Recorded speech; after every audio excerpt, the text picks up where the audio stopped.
When my mom married Tom, I didn't know what to think. At first, it was all so strange. He wasn't like the men I imagined her with, different from the kind of dad I'd always dreamed of. He was soft-spoken, more patient than I expected, with a kind smile that never seemed to reach his eyes fully, like there was something else behind it that I couldn't quite understand. I used to wonder if he was really happy or if he was just playing a part, just being the kind of person my mom needed him to be. At first, I avoided him. It wasn't that I hated him or anything, it was just awkward. He didn't have any children of his own, and I think he struggled with what he should do around me. Sometimes, when we'd have dinner, he'd talk about something he was working on, and I'd listen quietly, only offering one-word answers when I felt I should. I could tell he was trying. He was trying to be that nice guy who would eventually step into the father role, but I wasn't sure I wanted to let him. Mom was busy with her work and the adjustments of being newly married, so there were days when it felt like Tom and I were left alone together in the house. It was awkward, but the silence wasn't uncomfortable, more like two people quietly observing each other from across the room, each unsure of how to fill the space between them. I noticed the little things first, how he would make me my favorite breakfast when Mom was working early, or how he'd ask me about school and seem genuinely interested in my answers. Nothing special, but it was nice. I was never used to having someone ask, and it felt strange, but not in a bad way. It wasn't until one evening, a month or so after they'd married, that I felt something different. Mom had been called in for an emergency at work, leaving just Tom and me for dinner. "Looks like it's just you and me tonight, huh?" he said, setting the table. "I think I remember you liking lasagna. Hope I didn't mess it up." I chuckled, remembering a time when he tried to make lasagna on his own, and it had been more of a disaster than anything edible. "I'll be the judge of that," I said, sitting down at the table, trying to hide the small smile that tugged at my lips. We ate in silence for a few moments, and then, as if realizing I had been quietly analyzing him the whole time, he said, "How's school going, by the way? I don't think we've talked about it much." It wasn't that he hadn't asked before, but there was something about the way he asked this time. It wasn't rushed or out of obligation. It felt more like he actually wanted to know. "Okay, I guess," I replied, picking at the lasagna with my fork, still unsure of how to respond. He was sitting across from me, looking at me with that same kind smile. "What, okay, supposed to mean? Is everything all right?" he asked, more softly now. For a moment, I hesitated. Should I tell him about the things I was dealing with at school? The pressure to fit in, the loneliness that seemed to weigh heavier every day? Something inside me. He made me want to talk, even though I didn't know why, so I did. For the first time in a long time, I felt like someone was really listening to me. Tom didn't interrupt, didn't try to fix anything right away. He just listened, nodding occasionally like he understood what I was trying to say without needing to explain it all in detail. The night passed with no big revelations, but it was different. I felt lighter somehow, like someone had seen me, truly seen me, for the first time. It was small, the shift, but it was enough to make me wonder if this connection we were starting to build might become something more. Not that I expected anything out of it, but I couldn't help but feel that something was quietly changing.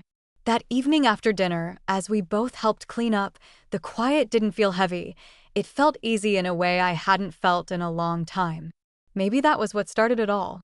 Over the next few months, the awkwardness that had once settled between Tom and me began to fade. It wasn't as if we were suddenly best friends or anything. It was more like we'd found a sort of rhythm. We had our quiet moments, and we had our conversations. Sometimes they were about nothing at all, but sometimes they'd venture into things that mattered. Little by little, we built a routine, an unspoken understanding that made us feel less like strangers under the same roof and more like family. He continued to make breakfast on the weekends, and I found myself looking forward to it, even if I didn't always admit it. Sometimes I'd help him peel vegetables, set the table, things that felt so ordinary, but for some reason felt important. When we worked together, there was a calmness in the air, like the house was somehow quieter, more peaceful when we shared these small moments. One Saturday morning, I was sitting at the kitchen table with my books spread out in front of me.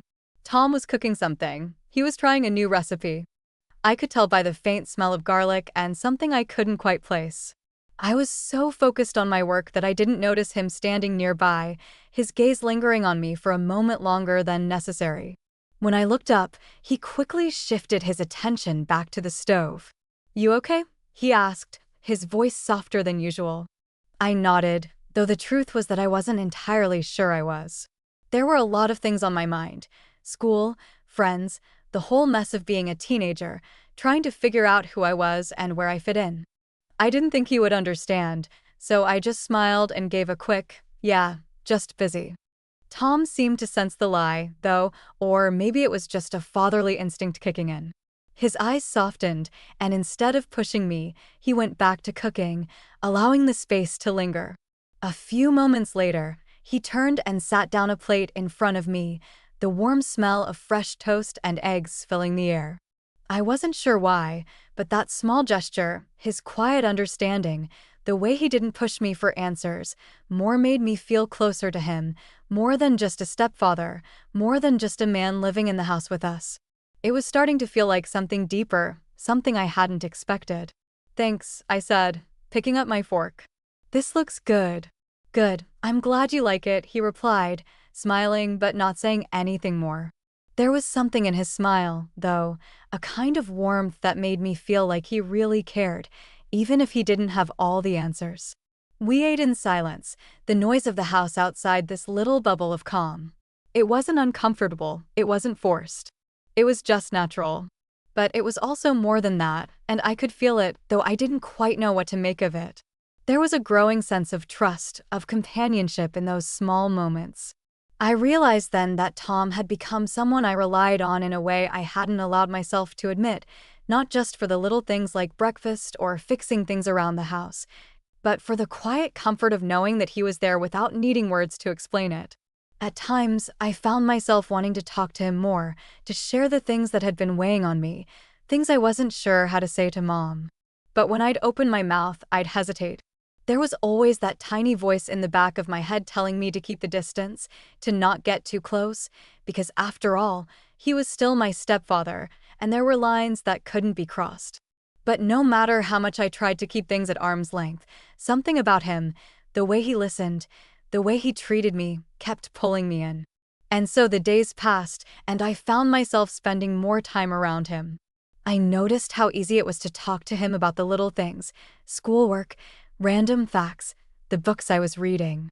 It wasn't deep, but it was enough to make me feel like we shared something, even if I wasn't entirely sure what it was. One evening after dinner, when the house was quiet and Mom had gone to bed early for work, Tom and I sat in the living room.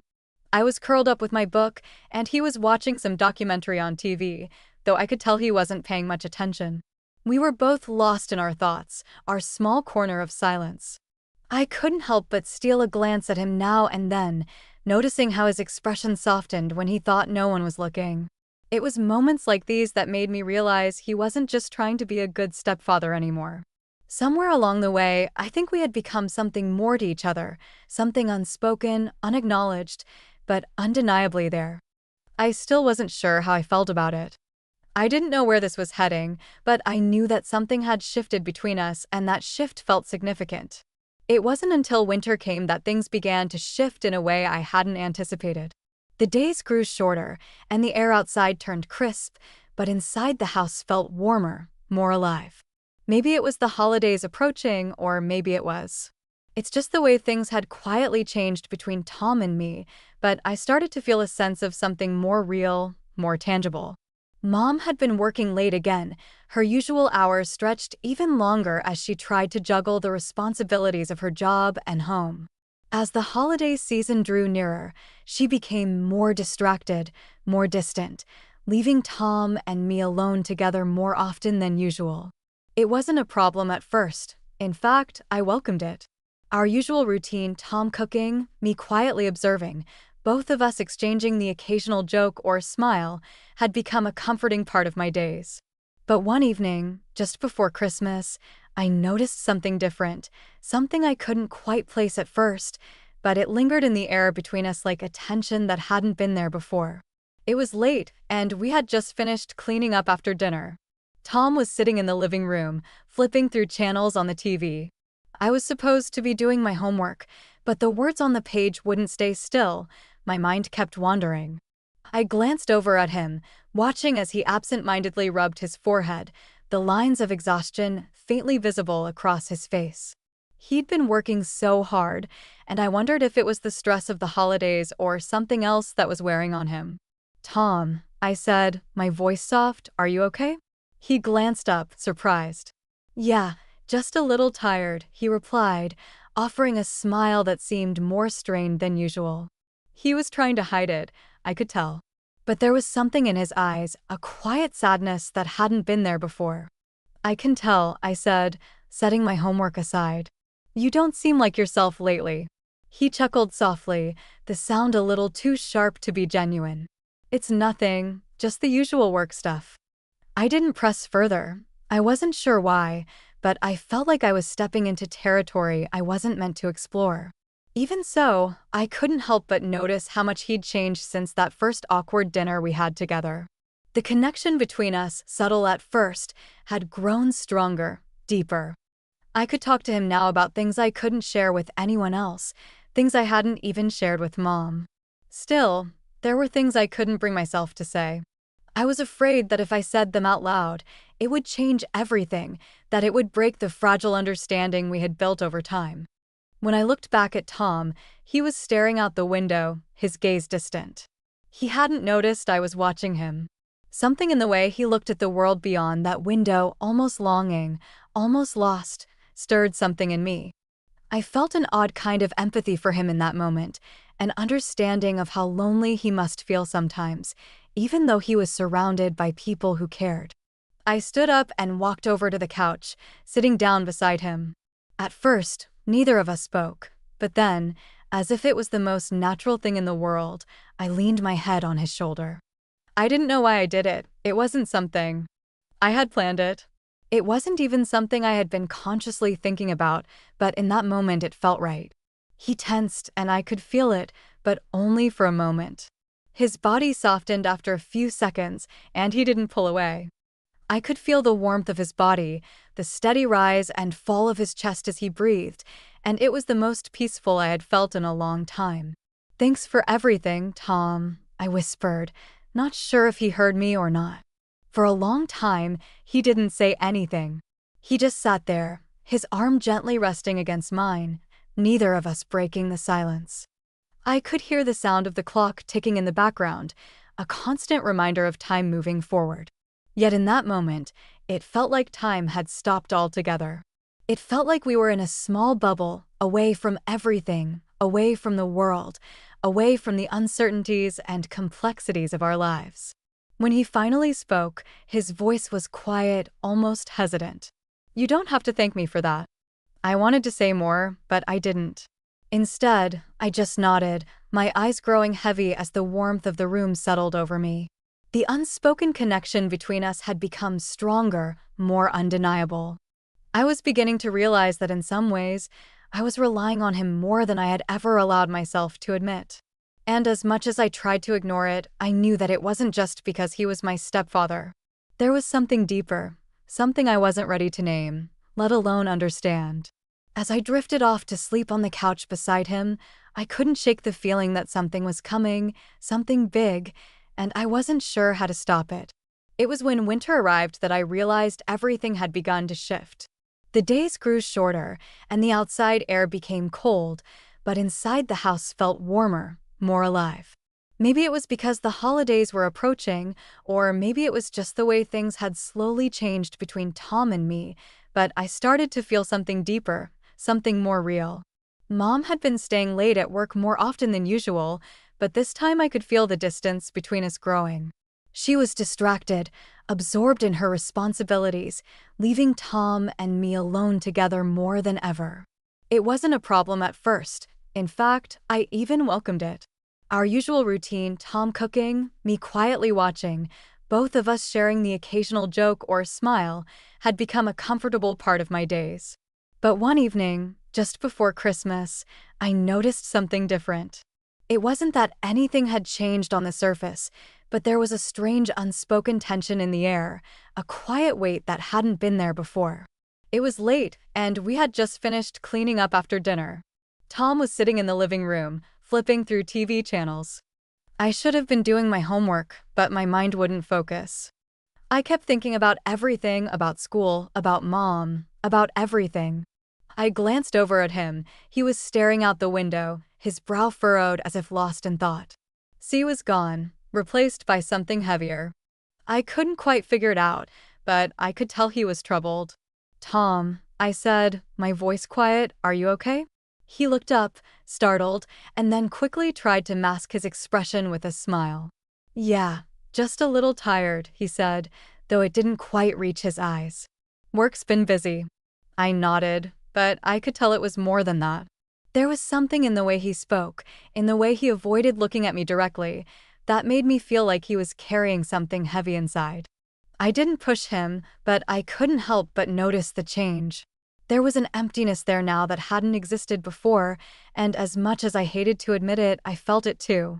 Something had shifted between us, something subtle, something unspoken, but it was real. We sat in silence for a while, the room growing colder with the absence of words. The only sound was the ticking of the clock on the wall. I couldn't take it anymore. My thoughts were running in circles, and I didn't know how to stop them.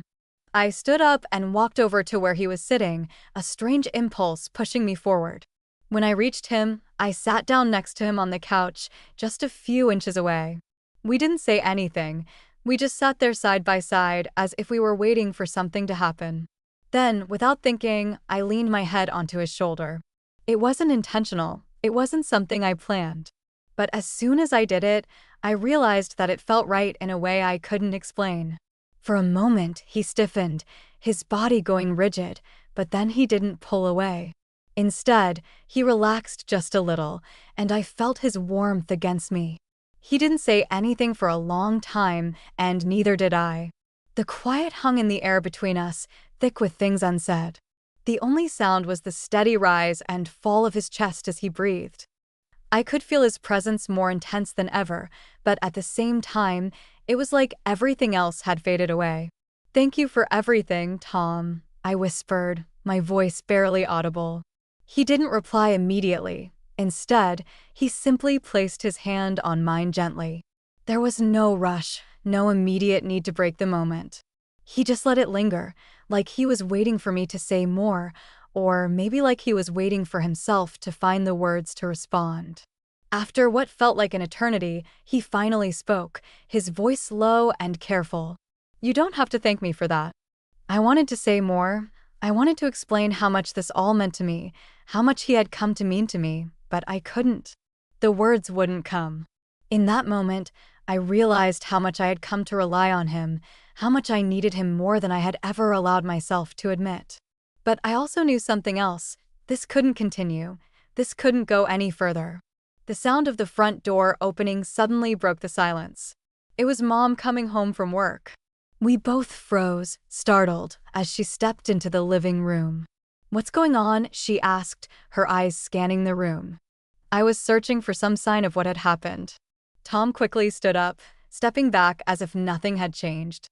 I stayed seated on the couch, my heart racing, unsure of what to do. Mom looked at both of us, and for a moment, I thought she might see it, the distance between us, the unspoken tension, but she didn't. She just glanced between us, sensing something was off, but not quite able to pinpoint what it was. "Everything's fine," Tom said, his voice steady, but lacking its usual warmth. Mom didn't press further, but I could tell she felt the change, even if she didn't know exactly what it was. She dropped her bag on the floor and moved to the kitchen, leaving the two of us in an uncomfortable silence. As she walked away, I realized that this moment, this strange, complicated moment, was the turning point. Things could never go back to how they were before, not for me, not for Tom, not for any of us. I didn't know what would happen next. I didn't know how to fix it or if it could be fixed at all. But I knew one thing for sure, my mom would have to make a choice. She didn't know it yet, but she would have to choose between me and Tom, between what she wanted and what was real. And I wasn't sure who she would choose. I wasn't sure who I would choose.